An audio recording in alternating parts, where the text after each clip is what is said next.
कोषागार में हुए अवैध निकासी मामले में सजा काट रहे आरजेडी सुप्रीमो लालू प्रसाद को रांची हाई कोर्ट से जमानत मिल गई है। कोर्ट से जमानत मिलने के बाद लालू प्रसाद आज जमानत पर रिहा हो सकते हैं। फिलहाल लालू प्रसाद दिल्ली के एम्स में इलाजरत है। कोर्ट ने मगध विश्वविद्यालय के पूर्व वीसी राजेंद्र प्रसाद की गिरफ्तारी पर 9 मई तक रोक लगाकर राहत दी है। जस्टिस आशुतोष कुमार ने प्राथमिकी रद्द करने की याचिका पर सुनवाई करते हुए राज्य निगरानी विभाग से जवाब तलब किया है और इससे पहले सुप्रीम कोर्ट ने सुनवाई करते हुए पटना हाईकोर्ट को 3 सप्ताह के भीतर सुनवाई करने का आग्रह किया था। साथ ही उनकी गिरफ्तारी पर तत्काल रोक लगा दिया था। याचिकाकर्ता के अधिवक्ता डॉक्टर रंजीत कुमार ने बताया कि सुप्रीम कोर्ट ने राजेंद्र प्रसाद की ओर से पटना हाईकोर्ट में दायर अग्रिम जमानत और कार्रवाई को रद्द करने की याचिका पर सुनवाई की थी। राज्य में भीषण गर्मी, लू और हीटवेव को देखते हुए शिक्षा विभाग ने बच्चों के लिए एडवाइजरी जारी किया है। अपर मुख्य सचिव शिक्षा विभाग संजय कुमार ने सभी जिलाधिकारी और सभी जिला शिक्षा पदाधिकारी को एडवाइजरी जारी करते हुए कहा है कि सभी विद्यालय में पानी की समुचित व्यवस्था की जाए। जहां चापाकल नहीं है वहां तुरंत नया चापाकल लगाया जाए। जरूरत पड़े तो विद्यालय के समय में परिवर्तन तत्काल कर दिया जाए। शिक्षा विभाग ने कहा है कि स्कूलों में पंखे की व्यवस्था के साथ साथ मिट्टी के घर में पानी की व्यवस्था रखे और बच्चों को लगातार पानी का सेवन कराए। शिक्षा विभाग ने यह भी एडवाइजरी में जारी किया है कि हीटवेव के दौरान क्या करना चाहिए और क्या ना करना चाहिए, इस बात की जानकारी बच्चों को दे दीजिए।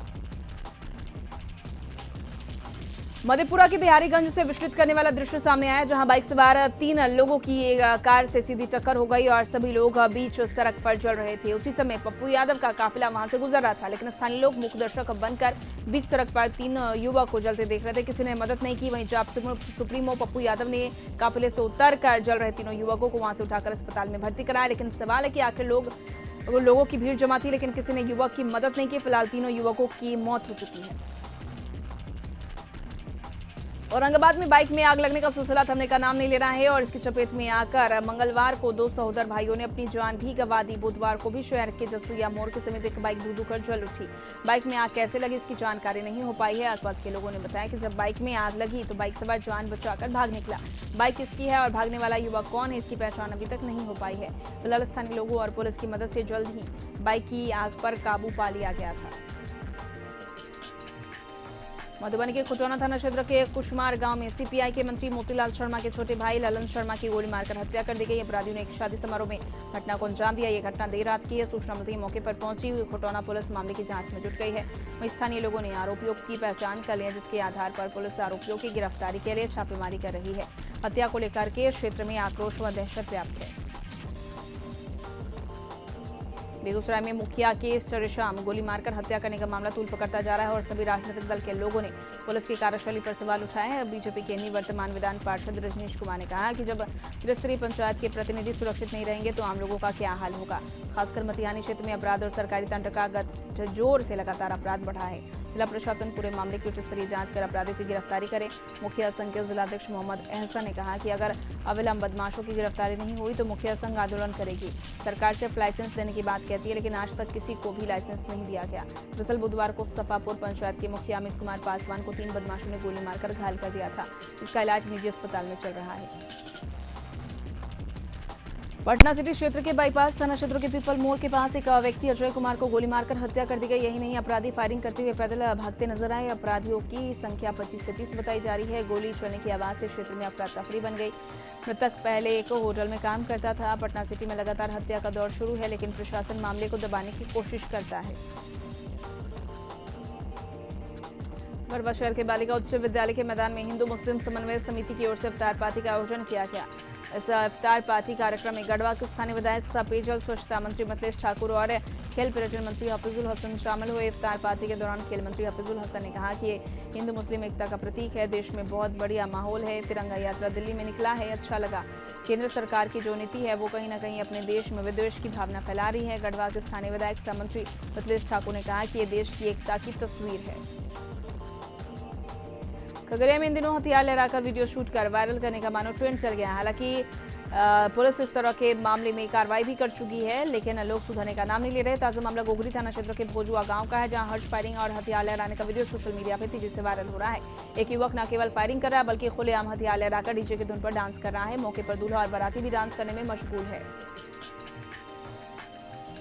वन और पर्यावरण मंत्री नीरज कुमार बबलू पटना जू का औचक निरीक्षण करने पहुंचे। उस दौरान उनके साथ अधिकारी भी मौजूद थे। भीषण गर्मी में जानवरों की क्या स्थिति है, उनके लिए क्या इंतजाम किए गए हैं, इसका उन्होंने जायजा लिया। मंत्री ने अधिकारियों को निर्देश दिया कि जू के अंदर पानी पिलाने के लिए प्याऊ की व्यवस्था की जाए। उन्होंने जानवरों के लिए बेहतर इंतजाम करने के लिए गर्मी में और क्या कुछ सभी व्यवस्थाएं करने का अधिकारियों को निर्देश दिया।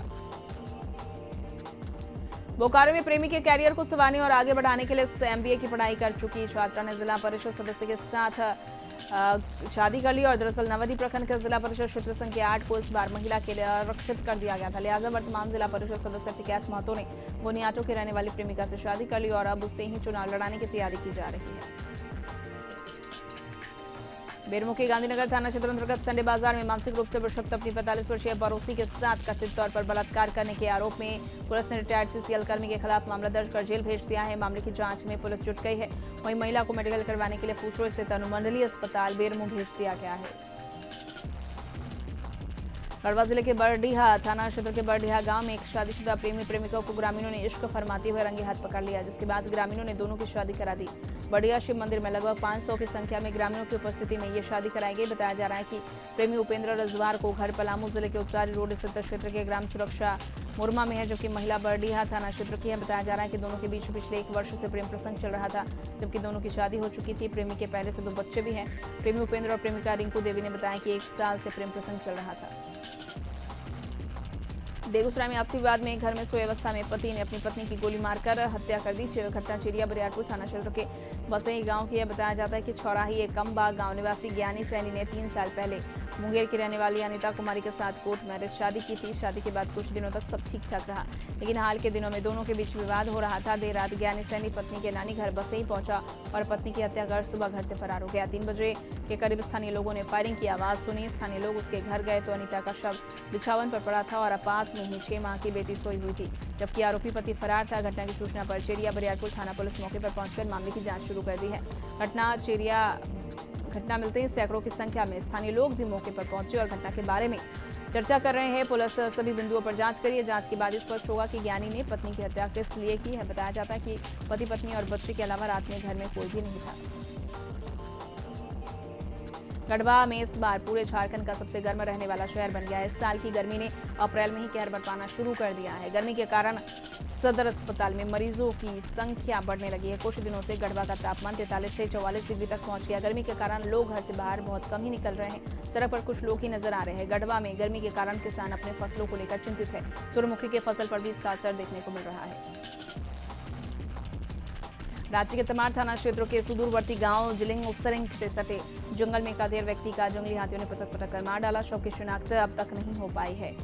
जानकारी के बाद सुबह में वन विभाग और तमाड़ पुलिस ने घटनास्थल पर पहुंचकर शव को अपने कब्जे में लिया और इस दौरान वन विभाग के अधिकारियों को ग्रामीणों के आक्रोश का सामना करना पड़ा। ग्रामीणों का कहना है कि क्षेत्र में जंगली हाथियों की आतंक लगातार जारी, इसलिए इलाके में वॉच टावर लगाए जाएं। मधुबनी में सुबह सुबह 2 अलग अलग जगहों से 2 लोगों का शव मिलने पर इलाके में सनसनी फैल गई। मामला बेनीपट्टी थाना क्षेत्र का है। बताया जाता है कि बेनीपट्टी के दामोदरपुर और लोहिया चौक पर 2 लोगों का शव मिला है। दोनों मृतकों की अब तक पहचान नहीं हुई है।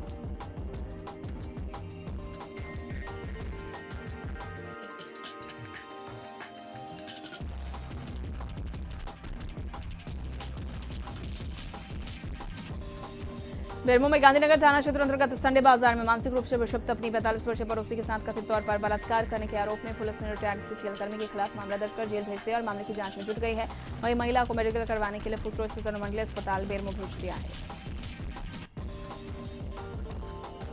सिबुम चैम्बर ऑफ कॉमर्स ने कृषि उत्पादन बाजार समिति के व्यापारियों के 2% टैक्स बढ़ाने का विरोध शुरू कर दिया है। राज्य भर के लोग व्यापारी बुधवार को अपने अपने जिला मुख्यालय पर 1 दिवसीय धरना दिया। सिबुम चैम्बर ऑफ कॉमर्स का कहना है कि 2% टैक्स से महंगाई बढ़ेगी और इंस्पेक्टर राज वापस लौट आएगा और इसको लेकर चैम्बर के सदस्यों ने राज्यपाल से भी मुलाकात की थी। सदस्यों ने मुख्यमंत्री के नाम भी एक पत्र लिखा है, जिसमें मांग की है कि व्यापारियों को कृषि उत्पादन बाजार समिति में 2% टैक्स पर रोक लगाई जाए। सिवान में सिसवन ढाला के समीप ट्रेन के आगे कूदकर एक व्यक्ति ने जान दे दी। मृतक की पहचान नगर थाना क्षेत्र के लक्ष्मीपुर चौधरी मोहल्ला के भरत यादव के रूप में हुई है। बताया जा रहा है कि भरत यादव अपने घर में कमाने वाला इकलौता था। घर में 3 बेटियां और 1 पुत्र है। परिवार की हालत काफी दयनीय थी, जिसके कारण काफी मानसिक तनाव में रहता था। सेंट्रल स्कूल में नामांकन के लिए सांसद और हर तरह के कोटा खत्म होने पर बीजेपी सांसद सुशील मोदी ने पीएम मोदी और धर्मेंद्र यादव को धन्यवाद दिया है। उन्होंने इस फैसले को ऐतिहासिक बताते हुए छात्रों के हित से जोड़ा है।